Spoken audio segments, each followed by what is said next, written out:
Welcome to Bizarre Podcast. Hey gang, welcome back. Thanks for joining me again. My name's Dave Mack and you're listening to Bizarre Podcast. This week I've been scouring the internet just looking for some strange and bizarre stories to bring to you that have been making the headlines. And I think it's safe to say that I found some pretty good articles as I was searching. So on this episode, I'm going to be bringing back bizarre news. That's right, you may remember a couple of months ago I did do an episode which was titled Bizarre News, and the idea behind it was that I would bring you some of the strange and unusual headlines that were going around the internet. But I only recorded the one episode and I didn't keep it going. But I can announce now that this is the return of Bizarre News, and from now on, Bizarre News will make a regular appearance on the show. And I'll tell you, I've got some pretty strange stories to share with you today, ranging from a creepy clown who you can hire to come and scare your kids into behaving well, to a woman who has a very strange and romantic physical relationship with, you know what, I'm not going to tell you, you'll have to listen to the end, okay?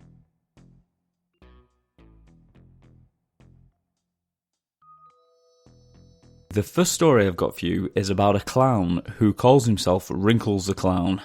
Now, you may remember a few years ago, there were stories of people dressing as clowns, appearing on street corners and in secluded areas just to basically scare the crap out of people before disappearing. In 2014, a clown named Wrinkles-the-clown appeared for the first time in a viral video. In the video, we see Wrinkles-the-clown slowly emerging from underneath a child's bed and places what I think is a teddy bear with the child in her bed. And then you see him leaving the room. Now, I can't believe that anyone would be so cruel to do this. Well, I can, but I don't. In this video, I don't think it is actually done out of cruelty. I get the impression the child is actually fast asleep or in on the joke. But nevertheless, the video of Wrinkles-the-clown became very popular, and I believe he did a few other videos as well. And now it would seem that Wrinkles-the-clown is back on the scene and is now offering his services to parents who want to hire him to teach their unruly kids a lesson. And yes, you heard me right, Wrinkles-the-clown is offering to scare the absolute crap out of your naughty child, but for a price. I mean, come on, this is absolutely bonkers. What kind of parent in the right mind would hire a clown to scare the crap out of the kids? I mean, I've got 2 kids, and they can be a handful sometimes, but I would never think of hiring someone to come and scare them to death, let alone some kind of devilish clown. But would you believe it, he is actually making a bit of a living out of this. Before we go any further, let me just give you a bit of a description of what Wrinkles-the-clown looks like. So, in the YouTube video, it's black and white, it's in the dark and it's very grainy, so you can't really make out what he looks like. You can make out that he's a clown, but you can't really make out what he looks like. So I went over to Google and I typed in Wrinkles-the-clown, and the first page it gave me was a homepage for a documentary that he's actually got out at the moment, which I do mean to watch because it does actually look quite interesting. Right there on the homepage, there's a great big picture of his face, and this is what he looks like. And I could tell you it's something right out of a nightmare. So he wears a rubber clown mask that is horribly wrinkled all over the face of it, and white as well, as if it's got white clown paint on it. His lips are a messy blood red, with a red dot on the tip of his nose, and gaping black voids where his eyes should be. And around the back of his head, he has grey and white dirty hair sprouting out from the back of the mask. I mean, believe me, he really does look horrific. He looks scary. And I can't believe that people are actually hiring this man to scare the children. I mean, I just don't get it. His outfit is a one-piece red outfit with white polka dots and a dirty white ruffle collar around his neck. So you can imagine that he's not a pretty sight to behold. So, as I said before, apparently Wrinkles-the-clown is making a little bit of a business out of this. He has been advertising his services by leaving business cards and sticking posters around his neighbourhood in Florida. The posters feature a horrific close-up of Wrinkles' face with a phone number underneath, and for a few $100s you can hire Wrinkles to petrify your child into behaving. Would you like Wrinkles to turn up at your house when it's gone dark outside and peer through your window, staring directly at your child, petrifying them? He will for a price. I mean, shockingly, business is good for this clown, and he's hired on a regular basis. And on many occasions, he actually makes children cry. And parents often leave glowing feedback, thanking him for re-educating their kids who are now too scared to misbehave in case Wrinkles returns. Now, the man behind the mask has never given away his true identity, but what he has told the media is that he is a divorcee and a former veteran from Rhode Island. Wrinkles insists that he isn't trying to scare people, which if you ask me is a ridiculous thing to say. Of course he's trying to scare people. He says he's just having a little fun and trying to make some money before he dies. So there you have it, Wrinkles the Clown. And if you feel that the documentary is something you'd enjoy, just check out the show notes and I'll put a link down there directing you to the website. And from that website they'll probably tell you where you can purchase the video. Now let me ask you a question. If you had the opportunity to go and visit the Chernobyl nuclear power plant, would you? Following the popularity of the HBO show Chernobyl, which if you haven't seen, you must. It is really, really good. It would seem for some reason that people want to visit the deserted radioactive power plant. In fact, Chernobyl has been a tourist attraction for some time now, although why people will want to visit is beyond me. Apparently, since the HBO show was broadcast on television, bookings for the site went up by 30%, and now it has been declared that people can actually go and visit the control room where the radiation levels are said to be 40,000 times higher than normal levels. Because of this, visitors have to wear protective clothing to avoid contamination and spend no longer than 5 minutes in the room. Now, why people want to visit this place is beyond me. I mean, I get it, it's historical now, isn't it? There's something eerie and fascinating about abandoned places that have been abandoned for decades. I get it. But the place is still leaking radiation. I mean, why would you want to go there? I mean, to some degree it must be safe, or they wouldn't be allowing people to go in. The fact that you can only spend a certain amount of time there as well, this just tells me that the place is still dangerous. I mean, you can search it on YouTube if you want to see what the place looks like now. They've got plenty of videos on YouTube of people actually walking through the place and flying overhead. I mean, yeah, if you give me the choice of actually going visiting Chernobyl or viewing it on a video in the safety of my own home, where I'm not going to put myself at risk from radiation poisoning, that's personally what I would do. I mean, what do you think? Am I being overprotective? Am I being a bit of a softie? What do you think? Would you visit? I'll tell you what, why don't you go over to Facebook and type in the search bar Bizarre Podcast and find our Facebook group, and there we can have a discussion about it if you wish. I think it'd make for great conversation. And like I said, if you haven't seen the HBO show, I strongly recommend you watch it. It is a really, really good program, and it really opened my eyes to the dangers of radiation poisoning. I didn't actually realise how bad it could be. I mean, I knew it was bad, but this show really opened my eyes. And the next article I came across is about a man in Wellington, Florida, who has been found dead after being missing for 22 years. The dead man was discovered when another gentleman was searching his old neighbourhood by using Google Earth. Now, as the man was scanning his old neighbourhood on his PC, he noticed what appeared to be a submerged car at the bottom of a pond behind a house. Google Earth actually managed to contact the current owner of the house and informed him of what they had found. The man who lived at the house then decided to fly a drone over the pond and was shocked to find that there was indeed a car submerged in the water. When the police removed the car from the pond and opened it up, they found the skeleton remains of a man who had been missing since 1997. The man was identified as William Moult, and he was last seen leaving a bar in the area at 11 PM in 1997. How he ended up in the pond is still unknown.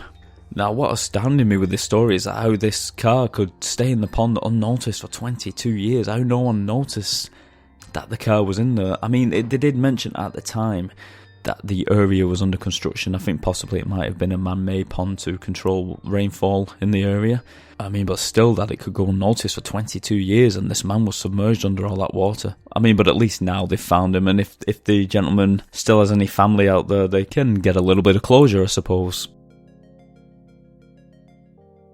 Now, this next story sounds like something straight out of Star Trek, and it doesn't involve space travel, and it doesn't involve visiting strange new planets or meeting new weird aliens.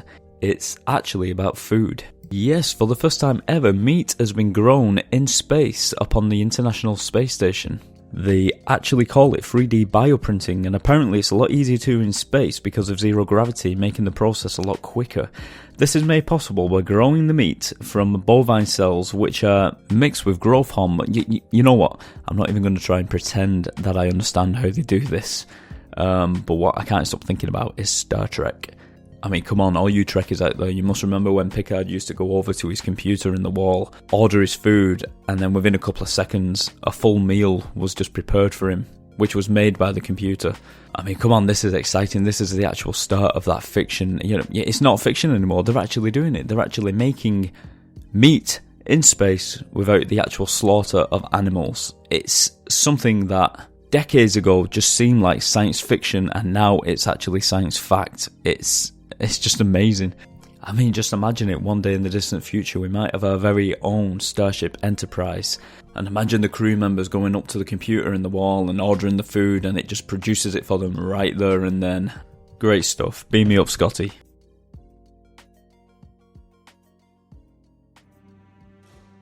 Now, I'm sure people tuning into this podcast have heard of the Connecticut-vampire. If you haven't, well, just keep listening to this. Around 200 years ago, a man who was believed to be a vampire was buried in an 18th century Connecticut graveyard. Shortly after his burial, his body was dug up, and precautions were taken to ensure that the so-called bloodsucker did not rise from the dead. He was reburied with his head and his limbs laid out on his chest. This is common for that time in history, when people believed there were supernatural forces at work. In 1990, archaeologists decided to dig up the body once again to find out if this man was really a vampire. And of course, surprise surprise, he wasn't. But nearly 30 years later, with more understanding and profiling, the scientists identified the man by using genetic evidence from the skeleton. They think the man was named John Barber, who died at the age of 55. John was more than likely a farmer who died from tuberculosis. Lesions on his ribcage all pointed towards this disease, and it was probably because this man was suffering from this illness which caused many people to believe that he was a vampire. You see, people who suffered from tuberculosis were left pale and weak and would cough up blood. Also, the gums would recede, leaving the teeth looking larger than they should, and they become thinner and gaunt, exposing the cheekbones, making them look drastically different. And lastly, they would cough up blood, which did not help when people already suspected them being a vampire, when they appeared to have blood around their mouth. So just imagine it, this poor man would have died from a horrible death, whilst all the while he was believed to be a vampire. I mean, in those days, and remember we're going back 200 years now, people back then were very superstitious. And if they believed that a dead body could possibly be a vampire, they would dig up that body and examine it for any kind of signs.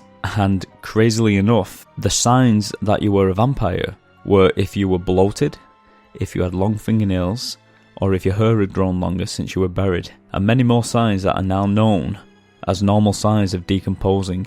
So, like I said, in those days, some people weren't very well educated when it comes to anatomy and decomposition of dead bodies.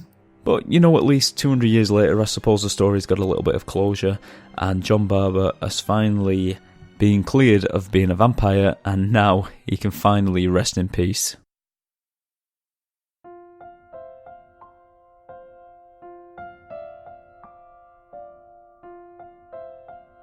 And last but not least, I want to end the episode on a happy note.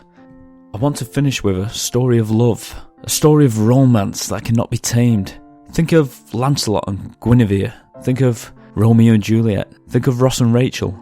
Today's story is about Michelle, who is 30 years old from Berlin. She says she has found the love of her life. She describes her partner as very attractive, sexy, beautifully built, and she even has a pet name for the love of her life. Darling. For the past 5 years, Michelle has been in a physical romantic relationship with a Boeing 737.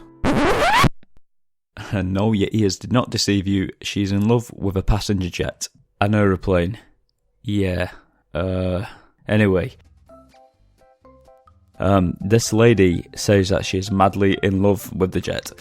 And the lady says that she is unable to spend much quality time with her love due to his... No, I'm not going to call it a he, it's a plane. Due to the plane's busy schedule. Michelle says that a relationship with a plane is not easy. When she can, she spends as much time inside him... Okay, that sounded weird. She spends as much time inside him on flights. And only once has she spent quality time with him in the plane's hangar. And I've just realised I'm still calling the plane a he. You know what, I'm just going to roll with it. Michelle says due to her boyfriend's busy schedule, she has made a fiberglass smaller scale replica of the plane, as well as actual parts from the plane, that she sleeps with and acts out her love. I'm not sure what that means. I'm not sure I want to know what that means.